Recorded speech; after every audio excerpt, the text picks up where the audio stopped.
Good morning to all of the student. Veena पाण के virtual classes में आप सभी का स्वागत है। ठीक है, हमने कल बताया था रेखाएं हम कोण में एक्सरसाइज 6.2 का क्वेश्चन नंबर 4 तक हमने बता दिया था। तो आज उसके आगे पढ़ाने जा रहे हैं और आप सभी लोगों आगे ब्लैक बोर्ड पर देखिए। ठीक, देखिए पांचवा क्वेश्चन कल हम 4 तक बता दिए थे। पांचवा क्वेश्चन है, कह रहा कि रेखाएं ए बी और सी डी परस्पर बिंदु ओ पर प्रतिच्छेद करती हैं और कोण बनाती हैं जैसा कि संलग्न चित्र में दिखाया गया है। यदि ए बराबर 45 अंश तो बी सी और डी के मान ज्ञात कीजिए। देखिए हम चित्र बना रहे हैं। चित्र है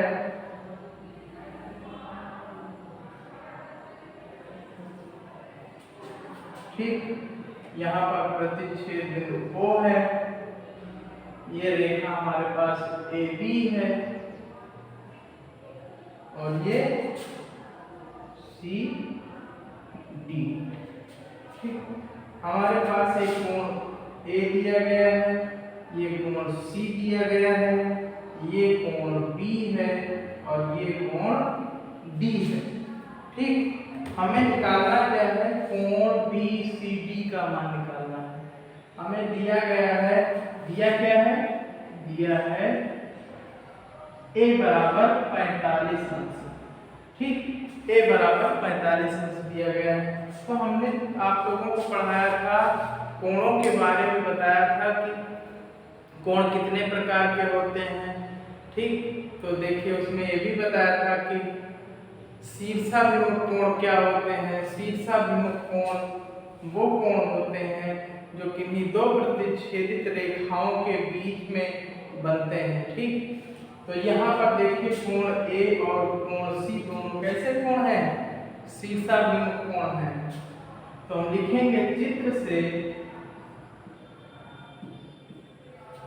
से कोण BOD बराबर कोण AOC।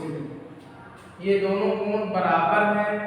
क्यों बराबर हैं, क्योंकि लिख देते हैं हम कैसे कोण है, शीर्षाभिमुख कोण है। कौन से कोण है, शीर्षाभिमुख कोण।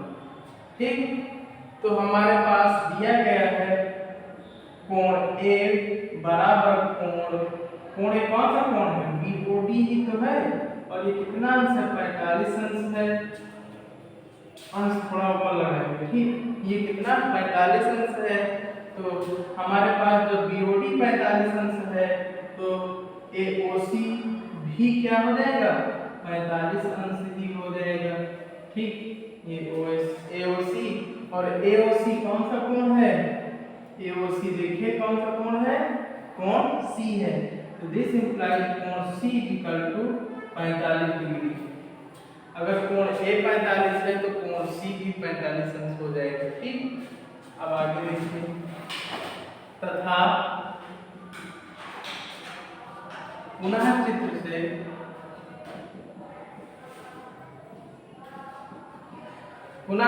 से जाएंगे तो देखिए हमारे पास दिया गया है कोण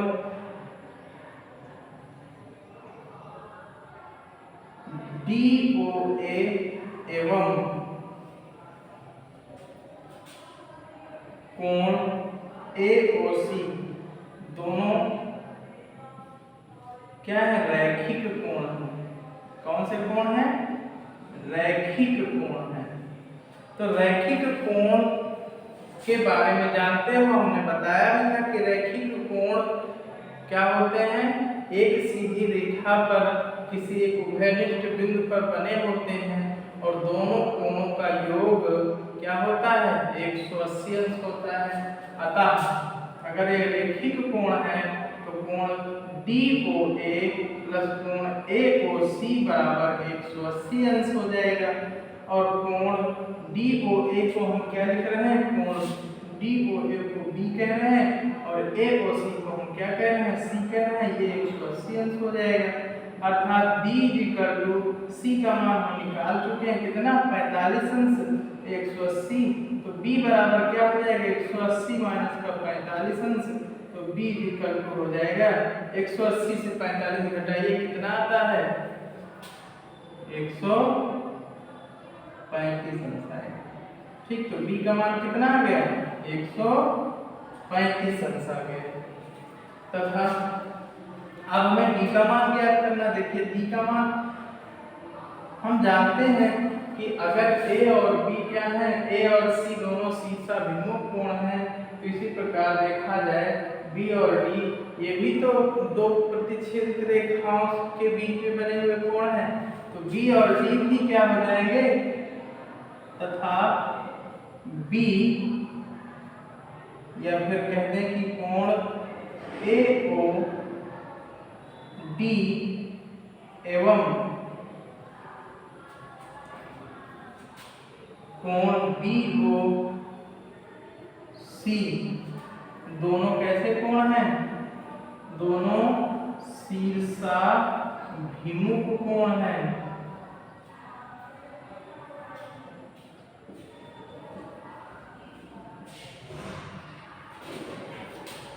तब अगर शीर्षाभिमुख कोण है तब हमारे पास AOD बराबर BOC। ठीक, ये हो जाएगा क्योंकि दोनों शीर्षाभिमुख कोण AOD का मान निकाल चुके B और BOC का मान दिया गया है D, अर्थात B की वैल्यू हम निकाल चुके हैं 135 अंश। तो वही वैल्यू क्या हो जाएगी D की भी हो जाएगी। तो कोण D का मान 135 अंश, कोण B का मान 135 अंश और कोण C का मान 45 अंश है। ये तीन आंसर आ जाते हैं, नोट कर लीजिएगा।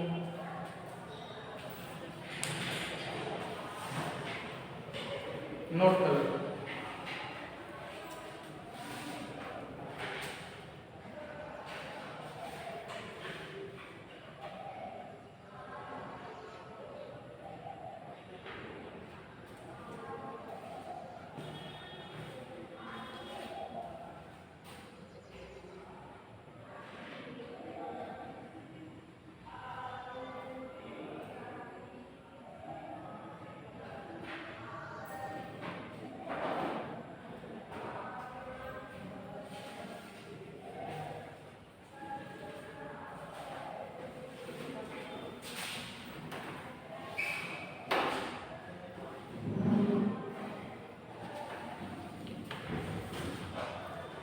नोट कर लिया। चलिए अगला क्वेश्चन देखिए।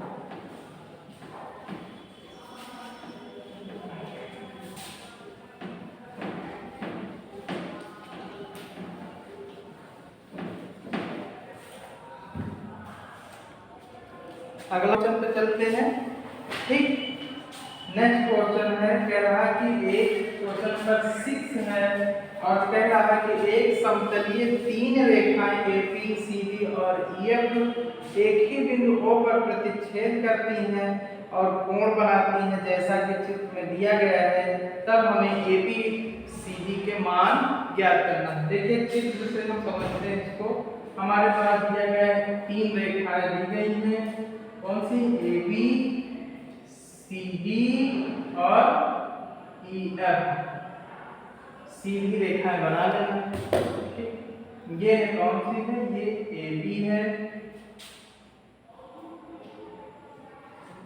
ये है A, B, ये है C, ये है D और ये है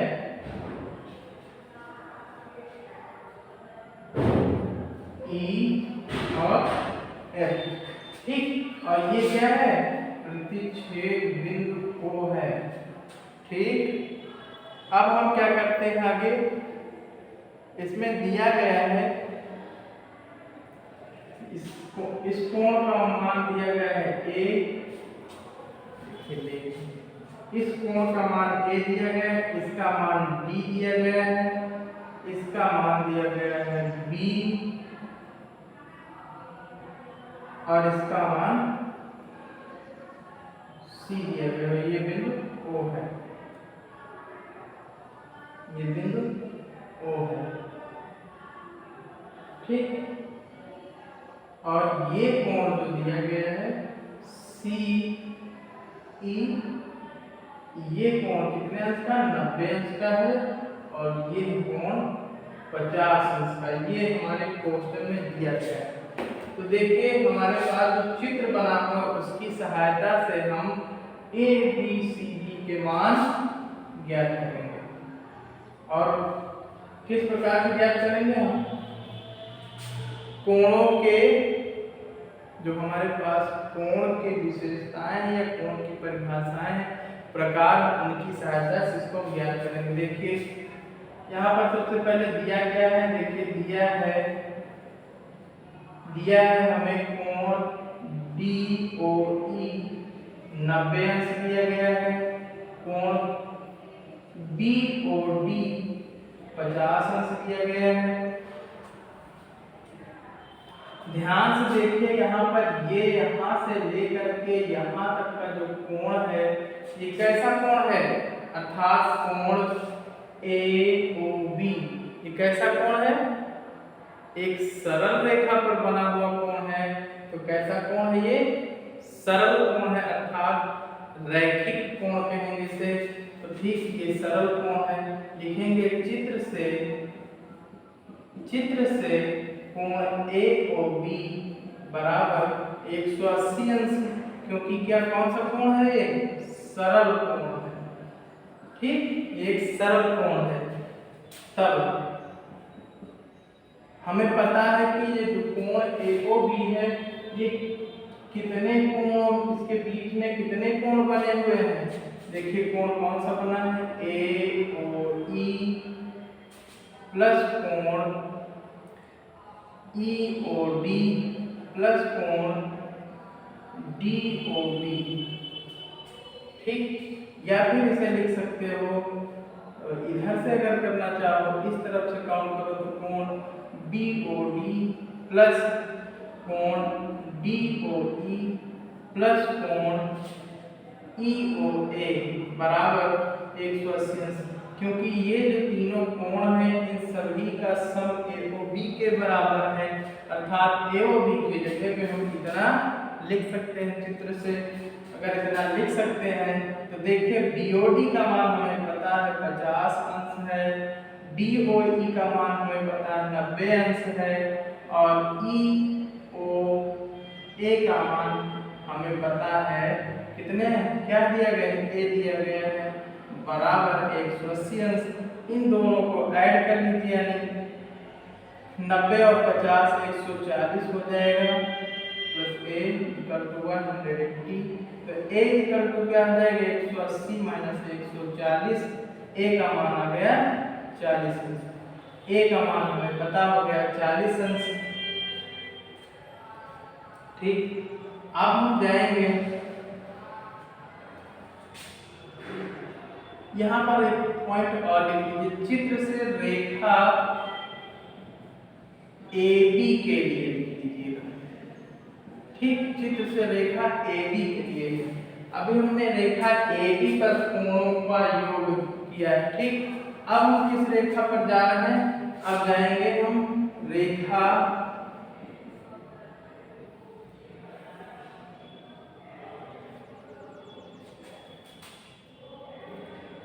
CD के लिए जाएंगे, CD के लिए जाइए। देखिए रेखा CD में कोण COD वो कितने अंश का होगा, क्योंकि ये एक सरल कोण होगा तो ये भी जो है 180 अंश का होगा, ठीक। कोण COD कितने अंश का होगा, 180 अंश का होगा। अब हमारे पास देखते हैं कि कोण COD में कितने जो है इंटरमीडिएट कोण है। कोण COD में इंटरमीडिएट कोण देखिए कौन कौन से हैं, COD से हम देख रहे हैं तो COA प्लस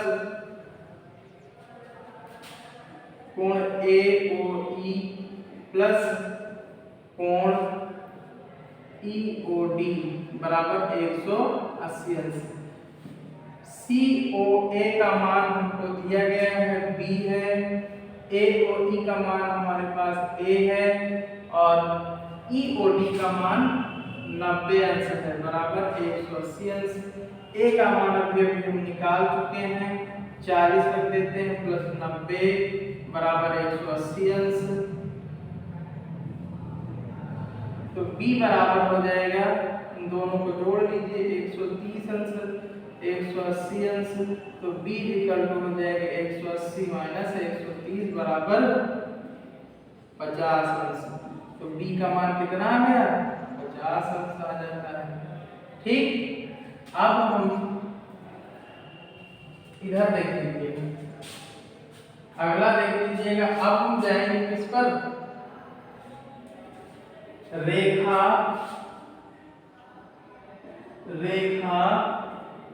EF पर अपन जाएंगे। किस पर, रेखा EF पर जाएंगे। तो देखिए रेखा EF पर कोण EOF ये कैसा होगा, एक रैखिक सरल कोण होगा, अर्थात इसका मान 180 अंश होगा। EOF कैसा कोण है, सरल कोण है। अब हम देखते हैं रेखा EOF जो है एक सरल रेखा, इस पर कितने इंटरमीडिएट यानी कि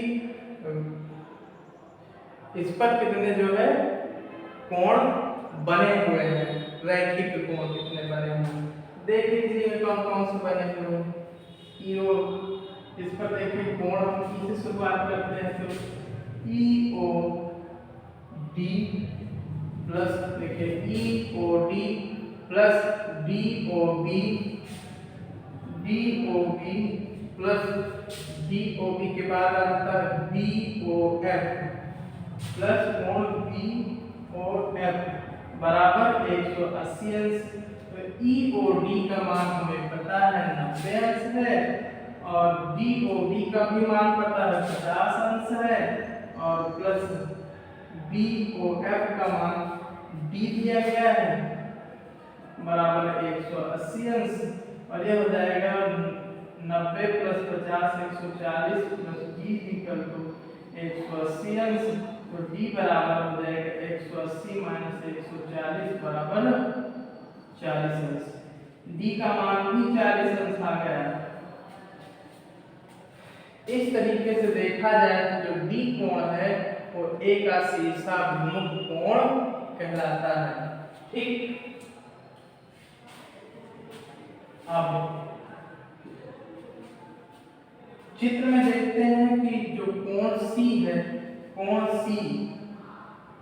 ठीक, कोण C कहें या फिर कहें इसको कोण COF, ये जो है हमारे जो रेखाएं हैं, रेखा CD एवं EF के प्रतिच्छेद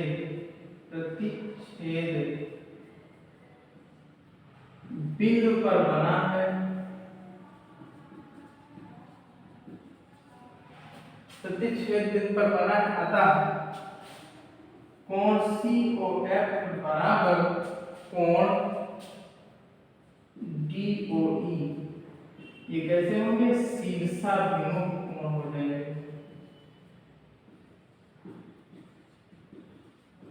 ठीक, तो हमारे पास दिया गया COF इक्वल टू COF का मान C दिया गया है तो DOE का मान कितना है 90 अंश। तो कोण C का मान भी 90 अंश आ जाता है।